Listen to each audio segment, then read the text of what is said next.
What's up, guys? West Coast Picks here, and today is just a catch-up video on all this stuff that's been going on in my lock sport hobby this last week. As many of you might already know, the videos I've been uploading lately have been videos that I've had in the can for a while. Some of them are, weeks old. And I haven't really been picking a lot lately because I've been really busy at work and stuff, but I have opened the package from Potty just moments ago. I'm uploading the video right now, so I thought this would be a good opportunity on a Friday night to update my lock sport hobby as it sits right now. So I just got a few things to go over. First is going to be a nice, quick, and easy, cheap way of protecting a cheap lock from adding pick protection and also key control and bump proofing. So what I have here is a regular, one of these cylinders. Actually, it was a Euro cylinder that was a slag type Euro cylinder. These were given to me by local locksmith, my favorite locksmith there. And he gave me like 4 of these, and I've been pinning them up as challenge locks. And when I was there, one of the older locksmiths there, he's been doing this since, well, probably the 60s and 70s, told me a cool trick on how to, what they used for key control, but can also be used for bump protection and pick protection. So this is just one of those regular cylinders, and you can probably tell what's done once I pull the key out. So as you notice, half the key is missing on the bottom there. That is because on this cylinder I have, you can't really make it out because I did a decent job of it, there is a pin in the bottom of the keyway here.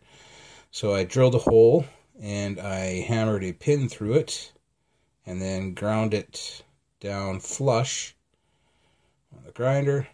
This is actually, the pin is just a piece of bicycle spoke.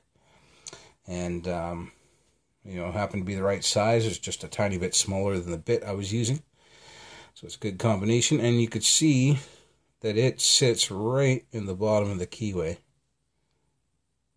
And if I put some pins in here, these are the pins that go on the lock, you'll be able to tell just how much of a beast this would be.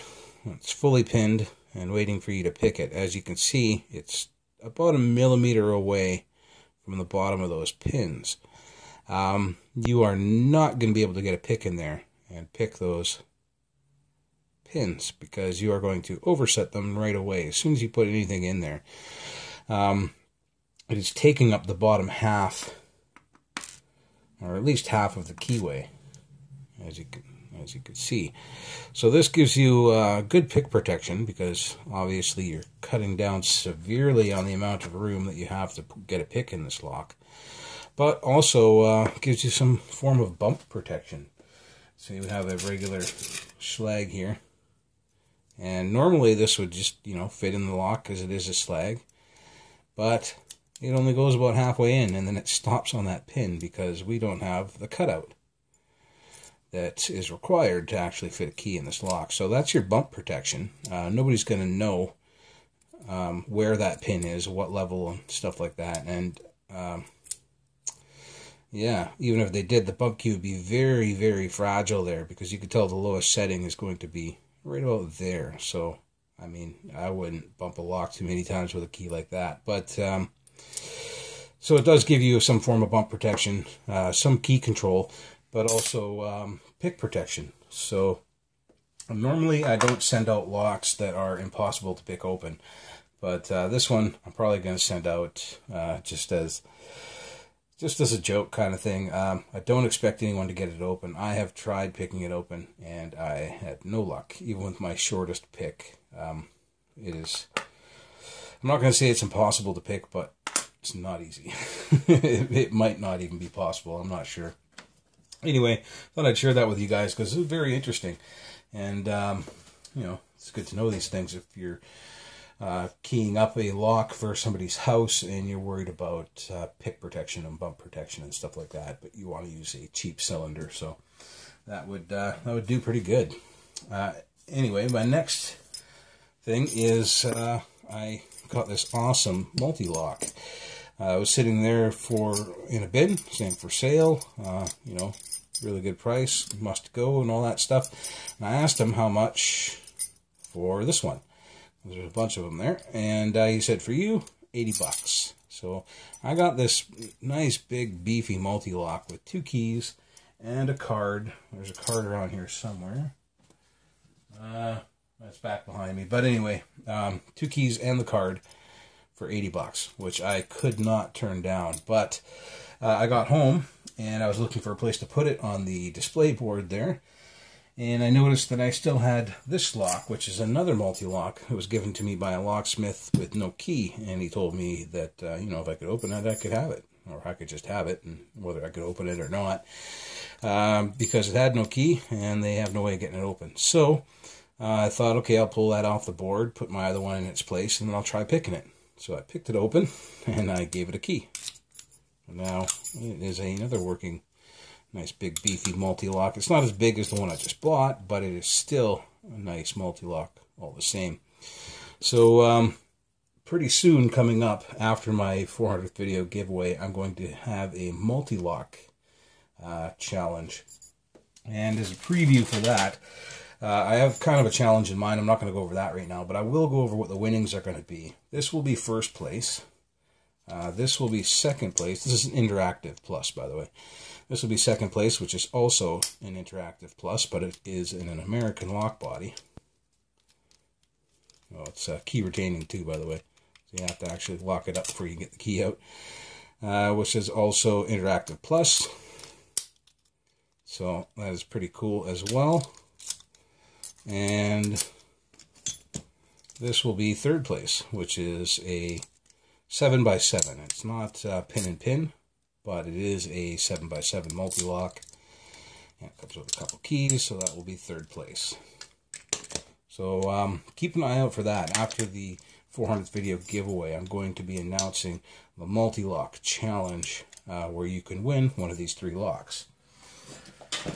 Alright, and last, but definitely not least, a lot of you guys might remember when I got a bunch of used pins from my favorite locksmith there. Well, I told him I was running low, and he offered me his pin bucket again, but also got some cylinders here, some used cylinders that I can repin and turn into challenge locks. There's a nice kick adapter there.